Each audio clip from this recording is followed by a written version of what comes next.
નમસ્કાર શિક્ષક મિત્રો, સર્વગ્રાહી પ્રગતિ કાર્ડ એટલે કે HPCના બીજા ભાગમાં તમારું સ્વાગત છે। પહેલા ભાગમાં આપણે શિક્ષક માર્ગદર્શિકા વિશે વાત કરી હતી અને હવે આપણે બીજા ભાગમાં તેના આધારે પ્રગતિ કાર્ડ કેવી રીતે ભરવું તેના વિશે વિગતવાર સમજીએ। આ પ્રમાણે સર્વગ્રાહી પ્રગતિ કાર્ડ એટલે કે હોલિસ્ટિક પ્રોગ્રેસ કાર્ડ વિદ્યાર્થી દીઠ એક આપવામાં આવેલું છે। અજમાયશી ધોરણે છે વર્ષ 2025-26 માટે છે અને આપ જોઈ રહ્યા છો કે અત્યારે આપણે નમૂના તરીકે ધોરણ 2ના કાર્ડનો ઉપયોગ કરી રહ્યા છે। તો ચાલો આપણે હવે એક પછી એક સમજીએ કઈ રીતે પ્રગતિ કાર્ડ ભરવાનું રહેશે। તો ખૂબ જ ધ્યાનથી સાંભળવા માટે વિનંતી છે। સર્વપ્રથમ ભાગ એ મારા વિશે।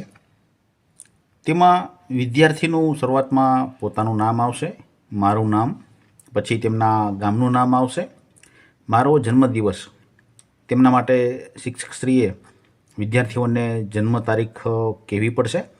ત્યાર પછી આવે છે મારો મિત્ર, એટલે કે કુમાર શાળા હોય તો તે વિદ્યાર્થીનું નામ લખી શકે છે અને કન્યા શાળા હોય તો તેઓ તેમની બહેનપણી એટલે કે સહેલીનું નામ પણ લખી શકે છે। મારી પ્રિય બાબત, વિદ્યાર્થીને ગમતા રંગો અહીં લખવા દેવાના છે। ત્યાર પછી તેમને ભોજનમાં કઈ કઈ વાનગીઓ ગમે છે જમવા માટે તેમના નામ લખવાના છે। ત્યાર પછી તેમને ગમતી રમતો, તેમાં ઇન્ડોર ગેમ અથવા તો આઉટડોર ગેમ જે હોય તે પણ ચાલે। ત્યાર પછી આવે છે મને ગમતા પ્રાણીઓ અને છેલ્લે આવે છે મને ગમતી વસ્તુઓ। આ એટલી વિગતો વિદ્યાર્થીએ પોતે જાતે લખવાની છે અને જરૂર પડે ત્યાં શિક્ષકશ્રીએ પણ તેમને મદદ કરવાની રહેશે। ત્યારબાદ આવે છે પ્રથમ સત્રની વાત છે મારી ઊંચાઈ, ખાલી જગ્યા વેત છે અને મારું વજન કિલોગ્રામમાં છે। તેવી જ રીતે દ્વિતીય સત્રમાં પણ મારી ઊંચાઈ અને મારું વજન આપશ્રીને જણાવતા એક વાત નવી છે કે કોઈપણ વ્યક્તિની ઊંચાઈ તેમની 7 વેત જેટલી જ હોય છે। ઘૂંટીથી આપણે શરૂ કરીએ માપવાનું તો પગથી લઈ અને માથા સુધીમાં દરેક વ્યક્તિ પોતાની 7 વેત જેટલી ઊંચાઈ હોય છે। છતાં પણ વિદ્યાર્થીને પોતાની જાતે ઊંચાઈ માપવા માટે આનંદ આવશે તો આપણે તેમ કરવું।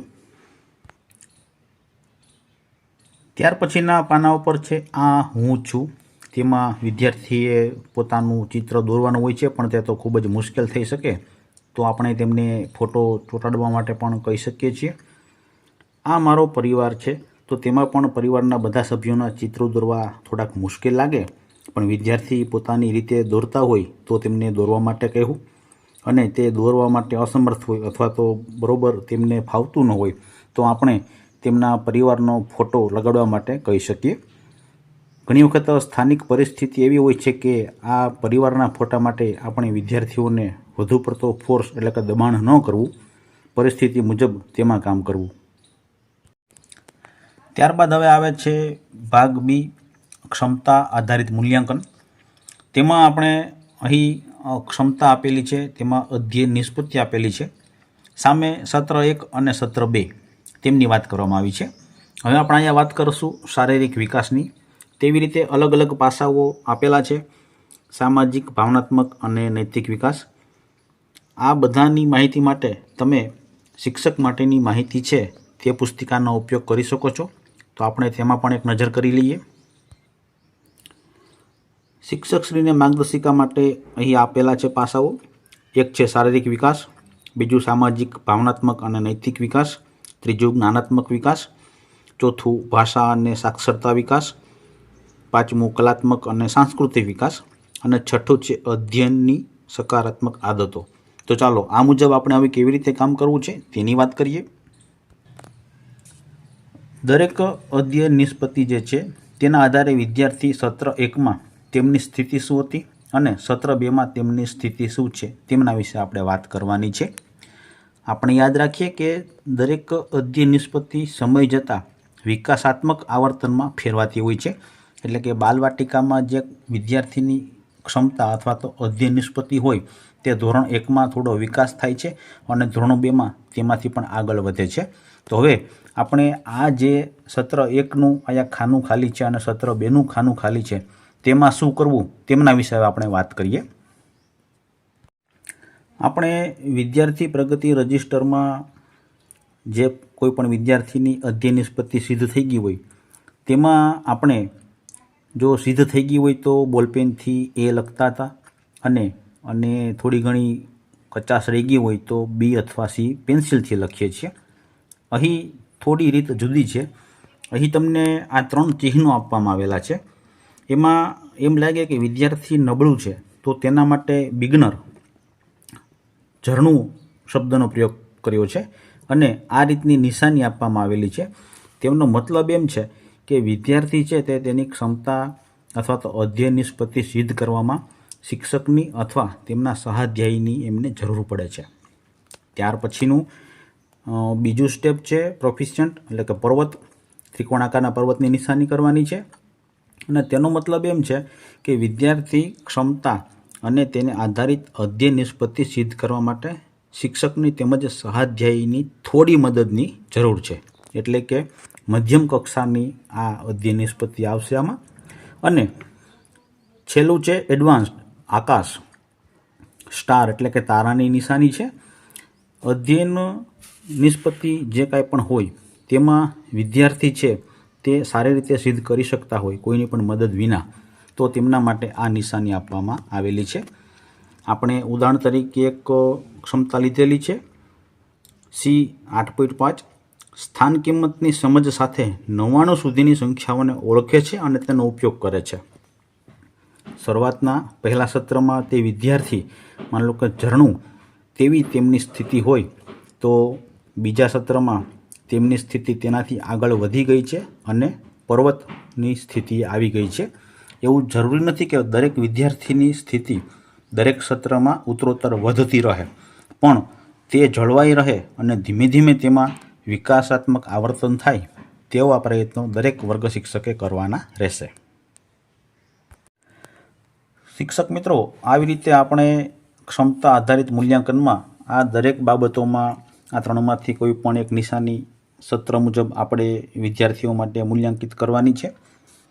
અહીંયા તમે નિહાળી રહ્યા છો કે આ રીતના અલગ અલગ પાસાઓ આપેલા છે. તે દરેક પાસાને ધ્યાનમાં રાખીને વિદ્યાર્થીઓની આપણે અધ્યયન નિષ્પત્તિનું મૂલ્યાંકન કરવાનું રહેશે.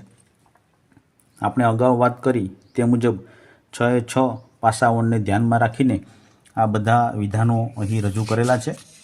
હવે ત્યાર પછી શું આવે છે તેમની વાત કરીએ. હવે આવે છે ભાગ સી, શિક્ષક દ્વારા મૂલ્યાંકન. હવે આમાં શું કરવાનું છે?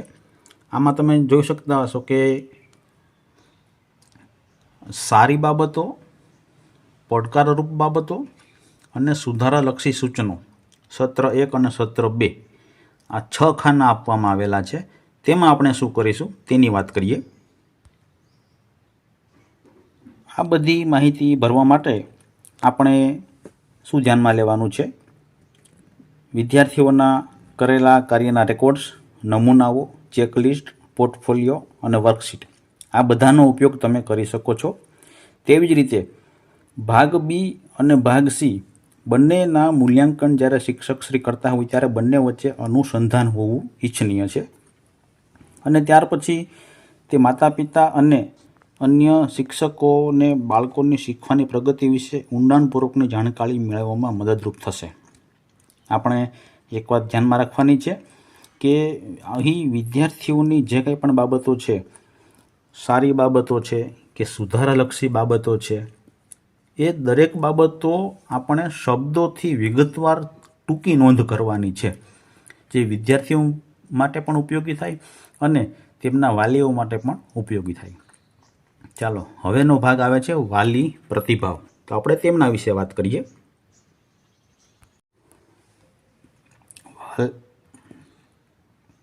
વાલી પ્રતિભાવમાં મારા બાળકને સામેલ કે સહભાગી થવું ગમે છે, મારા બાળકને સહયોગની જરૂર પડે છે, વધુમાં હું એ પણ કહેવા માગું છું. આ 3 બાબતો છે તે વાલીઓના પ્રતિભાવ સ્વરૂપે આપણે લેવાના છે. અમુક સંજોગોમાં વાલીઓ લેખિતમાં આ પ્રતિભાવ આપવામાં સક્ષમ ન હોય તેવા સંજોગોમાં શિક્ષકશ્રીએ મૌખિક તેમના માતા પિતાને જાણ કરી અને તે જે કહેતા હોય તે ટૂંકમાં અહીં શબ્દોમાં તમારે રજૂ કરવું પડશે. વાલીના પ્રતિભાવ માટે આપણે ચોક્કસ સમયના અંતરે વાલી મિટિંગનું આયોજન કરવું જોઈએ. તેમના ફોટા હોય તો તે પણ આપણી પાસે રાખવા જોઈએ. વાલીનો સંપર્ક કરવો જોઈએ. તેમના પ્રતિભાવો હોય છે તે પણ આપણે જાણવા પડશે. તેમજ વિદ્યાર્થીઓના પ્રતિભાવો વાલી પાસે શા માટે આપણે માગીએ છીએ તે પણ તેમને સમજાવવું પડશે. વર્તમાન પરિસ્થિતિમાં શિક્ષણમાં કેવા કેવા ફેરફારો આવેલા છે, કેવા નવા અભિગમો આવેલા છે વગેરે વિશે પણ માતા પિતાને જાણ કરવી પડશે. આ બધી જ બાબતોને ધ્યાનમાં રાખ્યા બાદ જે કાંઈ પણ વિગત આવે છે તે આપણે વાલીના પ્રતિભાવમાં લખવાની રહેશે. ત્યારબાદ આવે છે સ્વમૂલ્યાંકન. વિદ્યાર્થીએ પોતે જાતે જ પોતાના વિશે વિચારવાનું છે અને તેમનું મૂલ્યાંકન કરવાનું છે. નાના ધોરણમાં વિદ્યાર્થીઓ તે ન કરી શકે તો તેમના માટે શિક્ષકશ્રીએ મૌખિક સમજૂતી આપવાની રહેશે. દાખલા તરીકે તેમને માટીકામ, ચિત્રકામ, રમત રમવી, રંગકામ, કઠપૂતળી બનાવવી, મોડેલો રજૂ કરવા બનાવવા, આ બધી પ્રવૃત્તિઓમાં વિદ્યાર્થીને સૌથી વધુ મજા કઈ પ્રવૃત્તિમાં આવી છે અને કઈ પ્રવૃત્તિ તેમને મુશ્કેલ લાગી છે એ દરેક બાબતો અહીં સમાવેશ કરવાનો છે સત્ર 1 અને સત્ર 2માં. મને ગમતી શાળાકીય પ્રવૃત્તિઓ, મને મુશ્કેલ લાગતી શાળાકીય પ્રવૃત્તિઓ અને મારા મિત્રો સાથે કરવી ગમતી શાળાકીય પ્રવૃત્તિઓ. નાના ધોરણમાં વિદ્યાર્થીઓ તેમની જ ઉંમરના વિદ્યાર્થીઓ સાથે રમતા હોય છે, પ્રવૃત્તિ કરતા હોય છે. તેમના આધારે સ્વાધ્યાયી મૂલ્યાંકન આવે છે અને તેમાં અલગ અલગ 3 પ્રકારના ઇમોજી આપણે જોઈ શકીએ છીએ. ચહેરાના હાવભાવ નાના ચિત્રો દ્વારા રજૂ કરવામાં આવેલા છે. પહેલું ચિત્ર જે અહીં છે તે ખૂબ જ ખુશી દર્શાવે છે. ત્યાર પછી આ મધ્યમ કક્ષાનું છે અને ત્યાર પછી છે તે થોડુંક હળવું એટલે કે ઓછું ગમે એવું બતાવે છે. 3 અલગ અલગ કક્ષા આપેલી છે. તો વિદ્યાર્થીઓને તેમાં કહેવાનું છે કે તમારી કાર્ય પ્રવૃત્તિ દરમિયાન તમને અન્યને મદદ કરે છે તેમાં તમને શું અનુભવ થાય છે. ત્યારબાદ અન્ય વિદ્યાર્થી સાથે પ્રવૃત્તિ કરવાનું તેમજ રમવાનું પસંદ કરે છે કે નહીં. આવી અલગ અલગ બાબતોનો પ્રતિભાવ લેવાનો છે અને પ્રતિભાવ આપનાર જે કંઈ પણ તેમના મિત્ર હોય તેમનું નામ અહીં લખવાનું છે. વિદ્યાર્થીઓને આ 3 ચિત્રોમાંથી જે ચિત્રો ગમે છે ઇમોજી, તે 3માંથી જે ચિત્ર ગમતું હોય તેમની ઉપર આપણે તેમને કુંડાળું કરવાનું કહેશું આપણે. અંતમાં આવે છે વિદ્યાર્થીનો પોર્ટફોલિયો. વર્ષ દરમિયાન વિદ્યાર્થીએ કરેલ વિવિધ પ્રવૃત્તિઓ પૈકી નમૂનારૂપ પ્રવૃત્તિઓનો સંગ્રહ અહીંયા આપણે વાત કરવાની છે. અહીં તમે શબ્દોથી પણ લખી શકો છો અને તેમાં સત્ર 1 અને સત્ર 2માં માતા પિતા કે વાલીની સહી આવે છે, તારીખ આવે છે, વર્ગ શિક્ષકનું આવે છે અને આચાર્યશ્રીએ પણ અહીં સહી કરવાની રહેશે. શિક્ષકો માટેની સમજૂતીમાં અહીં આ માહિતી આપવામાં આવેલી છે કે આખા વર્ષ દરમિયાન તમે જેટલી પ્રવૃત્તિ કરી છે તેમાંથી વધુમાં વધુ પ્રવૃત્તિ અહીંયા HPC કાર્ડમાં રજૂ થાય તો વધુ સારું રહેશે. અને ત્યાર પછી માતા પિતા અથવા વાલી અથવા તો વર્ગ શિક્ષક અને ત્યાર પછી આચાર્યની સહી હમણાં જ આપણે વાત કરી તે મુજબ આપણે નોંધ કરવાની રહેશે. અને અંતમાં વળી પાછું હોલિસ્ટિક પ્રોગ્રેસ કાર્ડ એટલે કે સર્વગ્રાહી પ્રગતિ કાર્ડ વિશે ટૂંકમાં માહિતી રજૂ થયેલી છે. તે દરેક વર્ગ શિક્ષકે એકવાર ઊંડાણપૂર્વક વાંચન અને અભ્યાસ કરવો જરૂરી છે. શિક્ષક મિત્રો, અહીં તમને જે કાંઈ પણ માહિતી રજૂ કરવામાં આવી તે આપણા શિક્ષણ વિભાગ દ્વારા આપવામાં આવેલ મોડ્યુલના આધારે આપવામાં આવી છે. શિક્ષક માર્ગદર્શિકા જે શાળા દીઠ 1 હોઈ શકે તેમનામાં જે કંઈ પણ માહિતી હતી તે અમે પહેલા ભાગમાં રજૂ કરી હતી અને HPC કાર્ડના નમૂના તરીકે આ બીજા ભાગમાં જે કાંઈ પણ માહિતી અમે તમારી સમક્ષ રજૂ કરી છે તે આ પુસ્તિકામાં નિર્દેશ કર્યા મુજબની છે. આશા રાખીએ છીએ કે તમને આ વિડીયો પસંદ આવ્યો હશે.